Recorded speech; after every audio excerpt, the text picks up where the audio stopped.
It's the kind of thing Danica knew about everyone when she met them. She could, from their scent, tell a lot about who they were, what they were, etc., etc. So Danica basically had a power she never told Bryce about, which upsets Bryce greatly because we are linking back into this idea of who knows what about who Danica really was. Bryce may know the important things like Danica loves her, but facts like this come up and Bryce goes, oh, I obviously didn't know everything about Danica.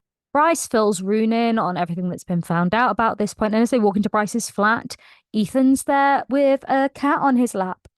Bryce is like, oh, hi, Prince Adis. And Ethan's like, ah, I thought it was a cat. Now, Adis tells everyone present that Bryce's powers come directly from Queen Thea, the original Fae Queen that came to Midgard, and that she has more power to unlock. She needs to learn about her magic.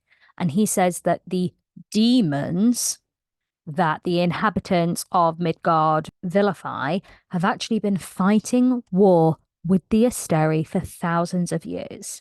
And he very much pictures the Asteri as the bad guys and the demons as the good guys, which is the inversion of the story told throughout Midgard.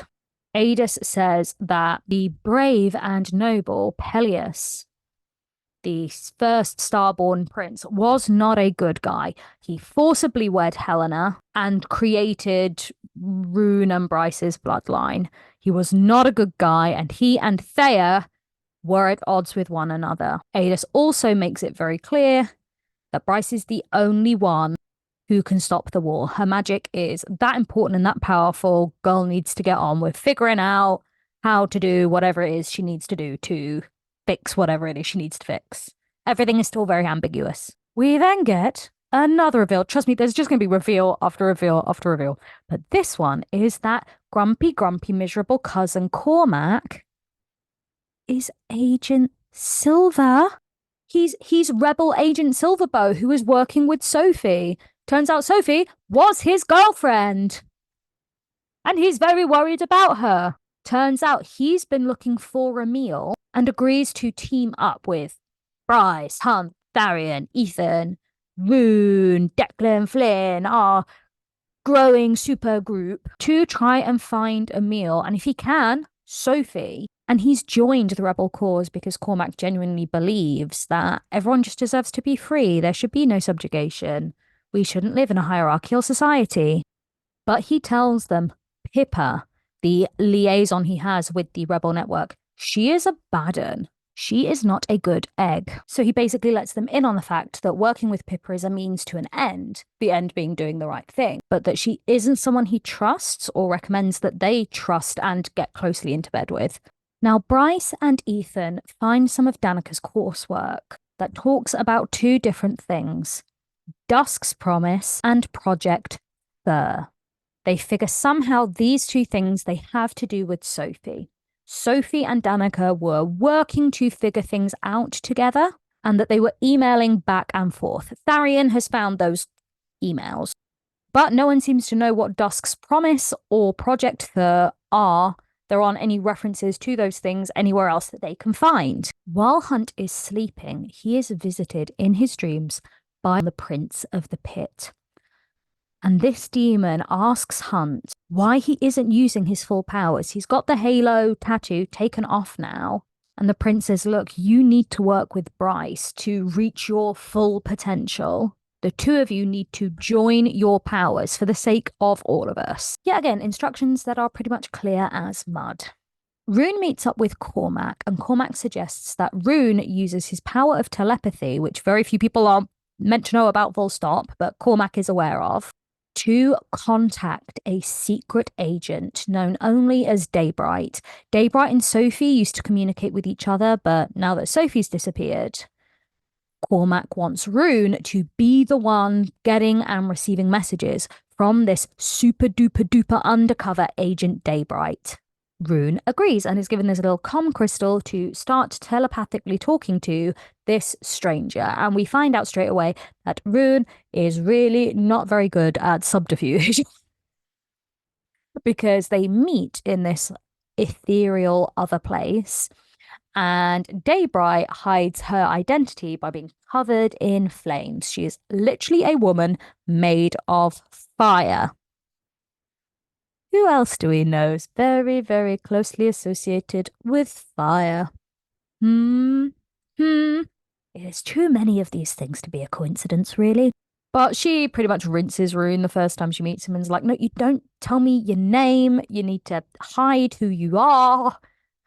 You can't say this. You can't say that. We're meant to keep everything a secret. I'm not meant to know who you are, and you are not meant to know who I am. And we only pass the bare minimum back and forth. And Rune's like, well, that's kind of boring. But okay, I'll follow your rules, Daybright. We find out that Bryce and her mum fall out a bit over the betrothal with Cormac, but they are back in touch and they send each other postcards. Seems a little bit weird, but it is important. Bryce is writing to her mum these little postcards. We find out that Pollux, ugh, awful, attacks a woman in an alley and it gets a load of media coverage.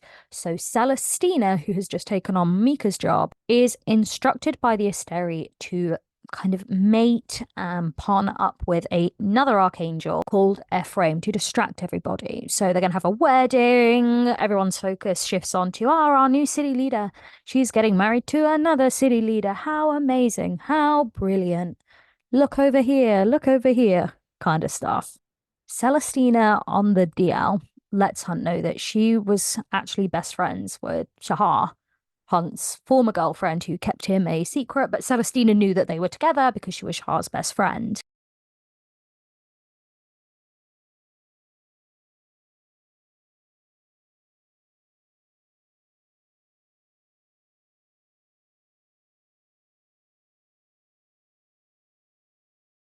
So we're getting the impression Celestina, not too bad. But she is being forced to marry for not even political reasons. It's very much like borderline eugenics. Tharian finds the dead body of a Selkie, and when they all start looking into the murder, they work out that this Selkie helped Emil get into the city, and that Pippa found the Selkie and killed it because she's tortured it for information on where the boy will be. Pippa is not to be trusted. She is kind of a fanatic. She's super duper hardcore rebel, down with the Vanir kind of vibes. We do have the funny living situation sitch where Ethan is basically like, it is untenable for me to live in the same flat as Bryce and Hunt, so please can I go and live with you, Rune? And so Ethan moves into the boy house, and we love that for him because Rune and Declan and Flynn are great. Rune and Bryce are on the way to go and do some training when they are attacked by Reapers, and they threaten Bryce by saying that the Prince of the Pit wants to fight her. So she and Rune are like, damn, we need to get our training on. We need to start using whatever Bryce's new magic is. So Cormac arrives and they start training as like a group. We find out that the sword glows for Bryce in a way we've never seen it glow for anyone else before. It's like, ooh, shiny sword. And we find out that Cormac, as one of the Avalon Fae, can teleport, which is something we've seen before, but we've heard it described as winnowing.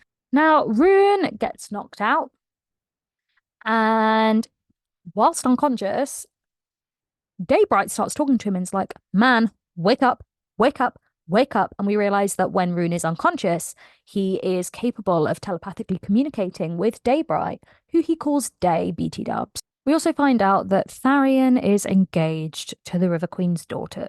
I care so little about this rubbish.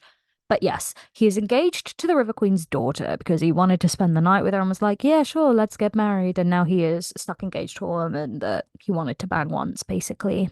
And the River Queen's punishing him for that, like for not actually liking her daughter. So she literally gives him all of the rubbishy jobs. Like, I think at some point she actually has him picking up rubbish.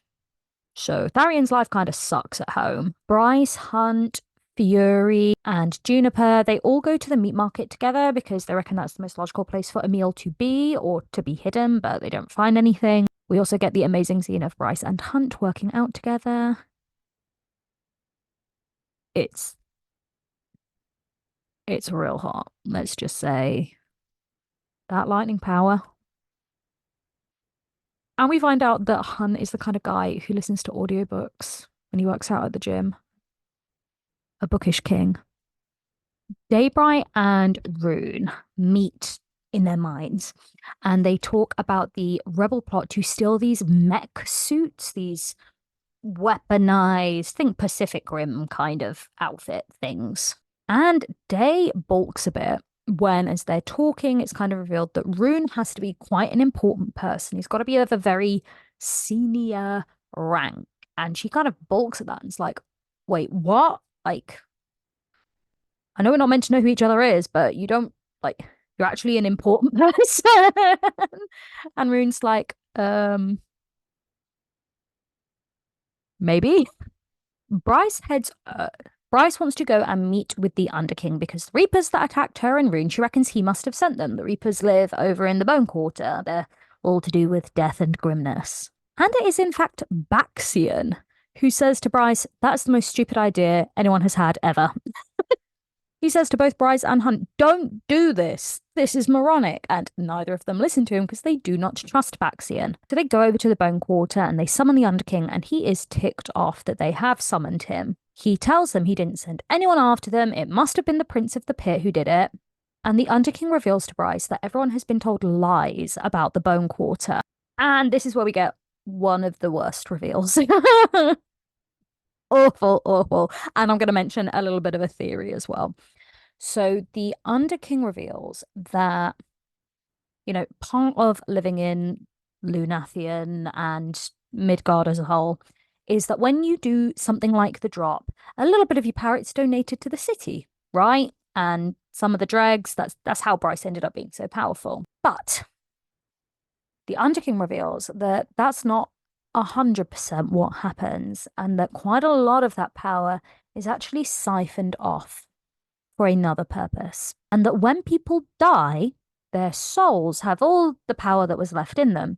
So they come over to the Bone Quarter as these ghosts that still have all this energy in them. And instead of staying in the Bone Quarter until they're ready to move on to the afterlife, what is actually happening is that the dead, the spirits there, are being drained of their second life, second light. They are being devoured. Their energy, their essence, their soul is being eaten because it has magical energy to it. So when everyone else thinks, oh, they go over to the Bone Quarter and then they head off to heaven, they're not. They're getting sucked and drained and eaten and they stop existing. So when we got like a little wave from the ghosts of the Pack of Devils across the river in the last book, we thought, oh, brilliant, they're over there and now Bryce is at peace. They're going to go off and be in heaven. They've been eaten. They've been devoured. Like everyone who dies and goes over to the Bone Quarter, they're just being disappeared and consumed by something or someone. And this is interesting because it means that no one's going to heaven. No one is leaving the Bone Quarter and heading into the afterlife. Which is interesting because the Fae over in Prithian believe that the stars that shoot across the sky during starfall are the spirits of people passing into the afterlife. They're like migrating every year. And it is commented on in the Akatar books that year by year by year, it seems like there are less stars shooting across the sky at starfall.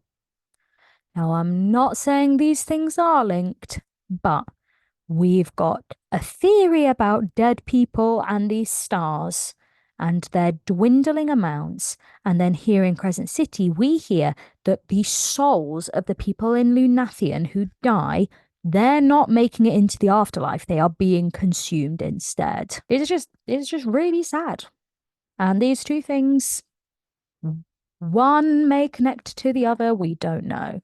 Now, the reason the Underking has shared this with Bryce is because he has no intention of letting Bryce and Hunt leave the bone quarter. So he attacks them with his hounds, and Hunt starts buzzing with his lightning power. He's drawing it all to him. And as he goes to shoot lightning, Bryce gets in front of him and channels that power so she can literally use his lightning herself. Almost like they have compatible magics, which we've heard of before. Because we have the concept in Throne of Glass of Karanam, people who can share magic and work together. This is feeling very much in that vibe. But we've also seen situations in both ACOTAR and Throne of Glass of magic being channeled through or into someone else. We had Rhys giving his magic to Feyre as they tried to fix the cauldron.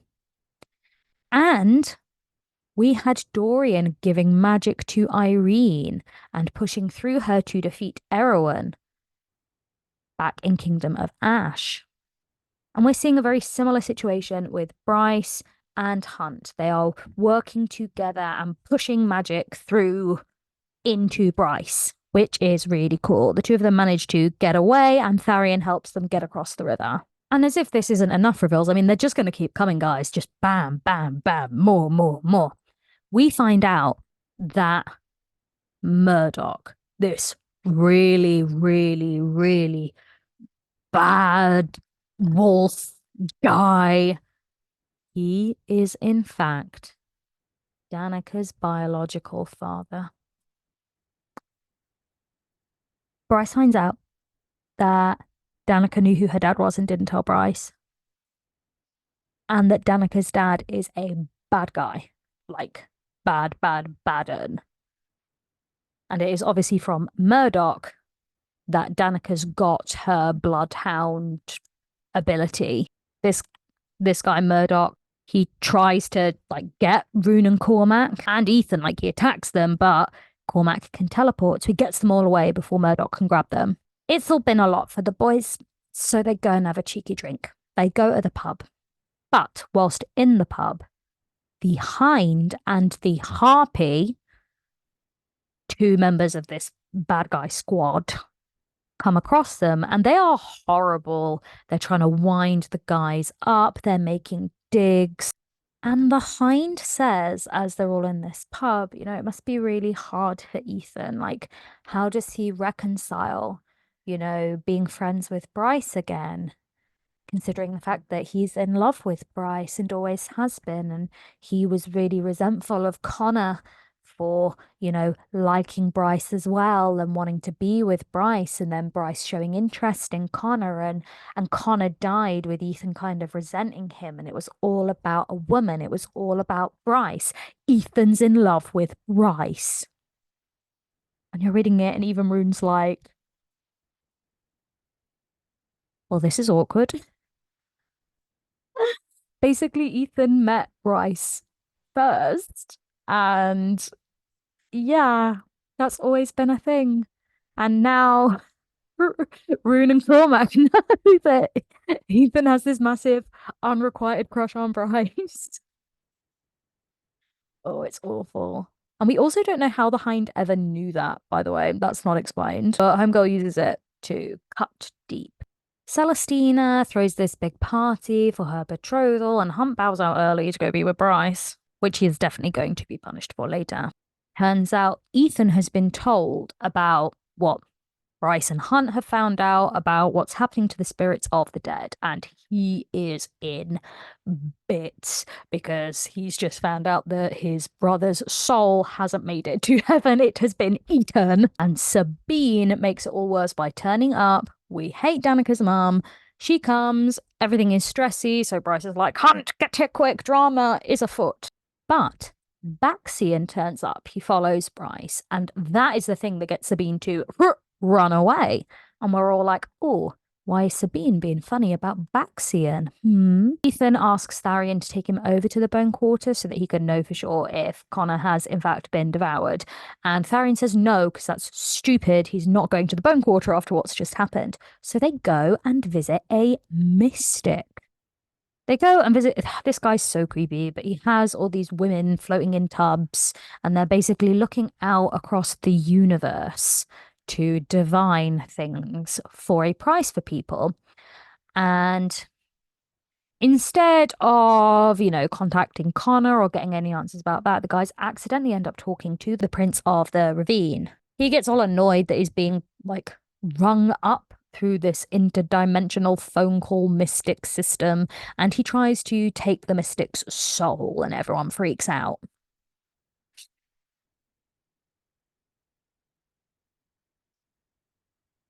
Drama, drama, drama. We are getting this mixing of magic and space going on.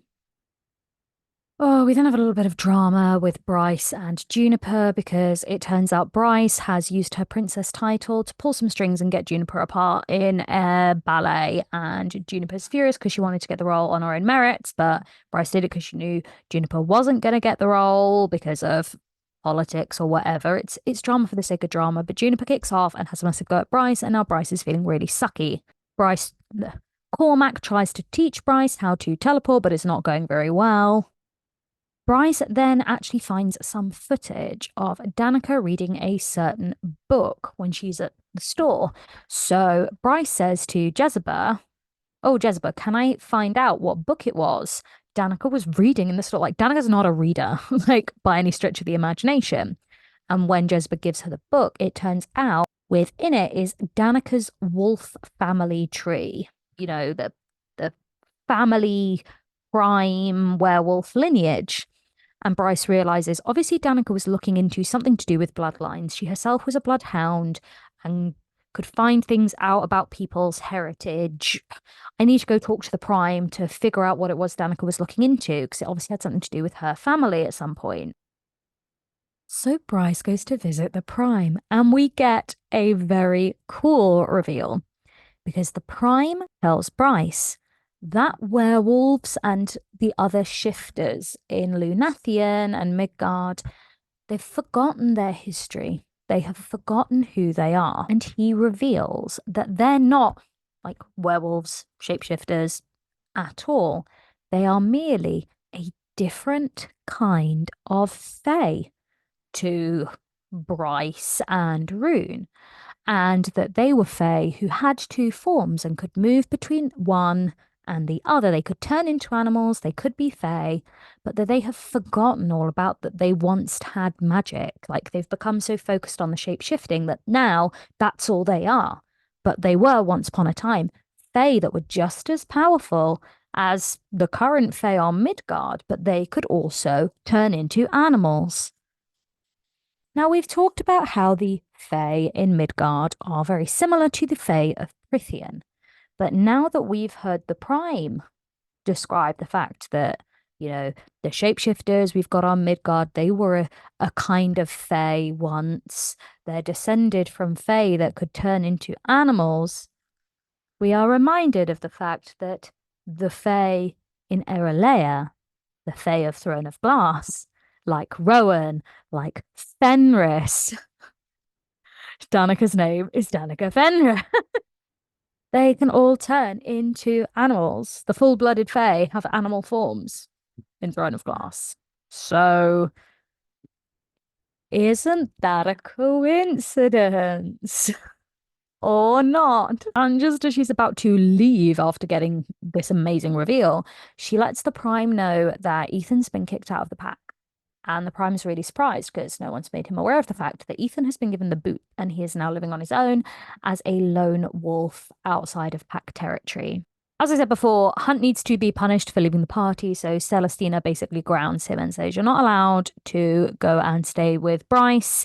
You need to come home at like 9 o'clock at night and be in bed in the barracks," which Hunt hates because it means he's living with Baxian and Pollux and the others. Cormac comes to the group and tells everybody he has found out that the rebels have attacked a train that was moving some mech suits, these armor pieces, from one location to another, and that these suits, these weapons, are now on their way to some islands where Pippa is going to collect them. And Cormac says to everybody, "We can't let Pippa get her hands on these weapons. She is a crazy lady. It will actually do the opposite of helping the rebellion if we let Pippa get hold of these." So the group make plans to go and intercept this exchange whenever it's going to happen. Bryce goes to Celestina and's like, oh, I've got a bit of a like family event, like a visit. Can Hunt please be allowed out? Can you please unground him for a little bit? And Celestina's like, yeah, sure, babe, whatever. And it's very much like Celestina's stuck between doing what she has to and what she wants to. We find out that the Prime promises Ethan his own pack if he wants one. You know, if he wants to come back into the wolf territory, he can, and he can start his own pack. Ethan has all the markers of becoming an alpha himself, and it's actually really cute. It's a really lovely offer. Now, Ethan heads to the Mystic again, and the particular girl that was in the tank that helped them out, he talks to her and he's realized she's actually a werewolf, and he offers to break her out. It's like, look, come away, run away with me, escape. And she's like, I can't. I'm a mystic now. I'm basically this astronomer guy's slave. And so Ethan's really annoyed and he nicks a jar on his way out. The jar is relevant, I promise. Rune uses his like telepathic connection to catch up with Daybright and tell her all about the mech suits and the plan to intercept them and, you know, stopping Pippa from getting them. And she is very interested in the goings on. She's like, tell me everything. No, what day, what time, where? Tell me it all. It is arguably the most attention she has paid at all, because this is actually relevant, useful information. And the two of them stay there in their little like mind room. And they have a little couch, like a chaise lounge, and they sit on there and they're chatting to each other. And Day reveals that she is obviously undercover and she's currently with someone that she doesn't want to be with, but she needs to as part of the case. And it's basically making her miserable. And that this person she's with, they are not very nice. They're not very nice to her. She actually really enjoys the little reprieve she gets when she's doing these little telepathic conversations with Rune. And so he's like, well, you don't have to go back.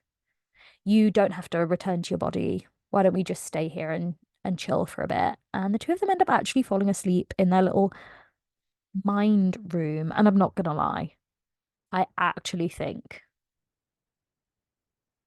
Rune and Day's relationship in this is my favorite Crescent City coupling, full stop.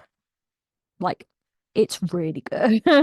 Now, Cormac manages to teleport everybody over to this island where the exchange is taking place. He tells Pippa that they're there to help her with everything, and Hunt inspects the suits because Hunt is really into tech.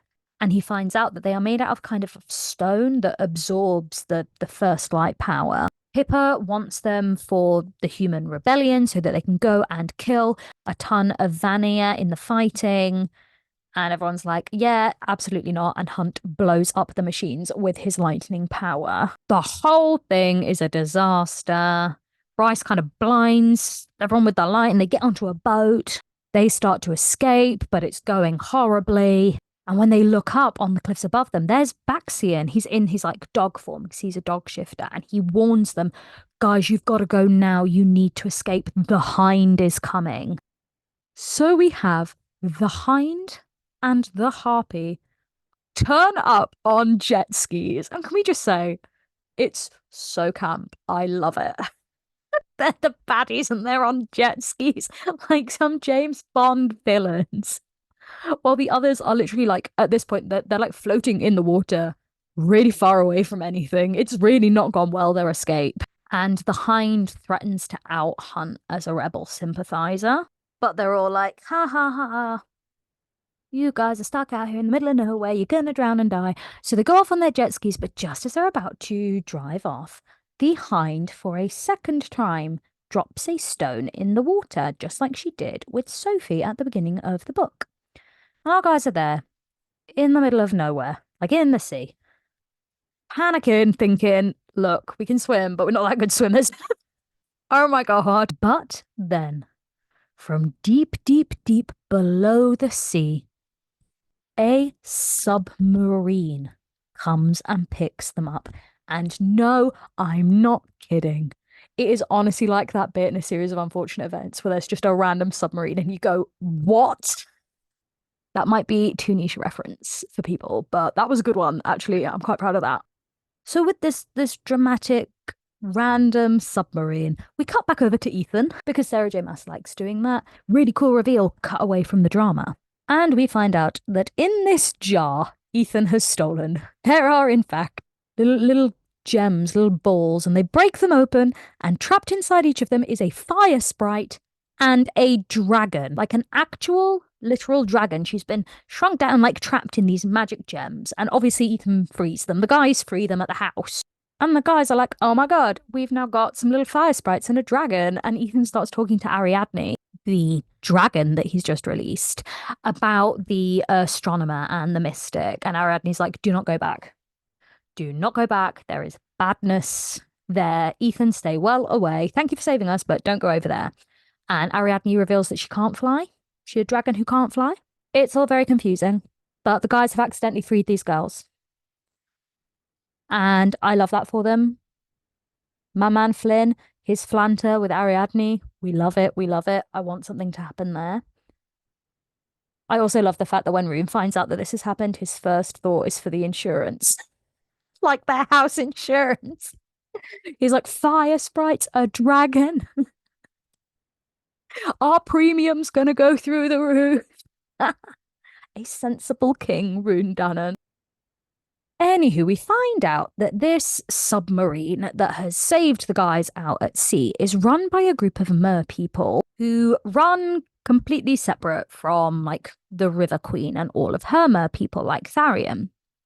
These guys basically have a underwater moving city, and they've come and picked the guys up. Room points out to everybody that it's quite clear that Hunt and Bryce, like, let's be honest, they're mates. Hunt's gone all like funny and lightning zappy, his powers are going crazy, and everyone's really worried that, you know, having him all twitchy and lightningy and out of control inside a submarine might not be good for everybody. But Bryce takes him away, and we get a pretty brilliant spicy scene. And after it, obviously, Hunt has all this lightning, and I was going to say something like, it goes into Bryce. But that sounds very inappropriate. But all of this energy, it goes into her, and she can teleport. But it goes into her. How old am I? Anywho, they find out that Sophie's body is here on the submarine. Sophie is, in fact, definitely 100% dead. The mer people went and tried to get Sophie tied up at the bottom of the sea, but they arrived too late and she had already drowned. But it looks like Sophie has carved some numbers into her arm. Like after being chucked into the water, she's left this message, but it's a code with numbers.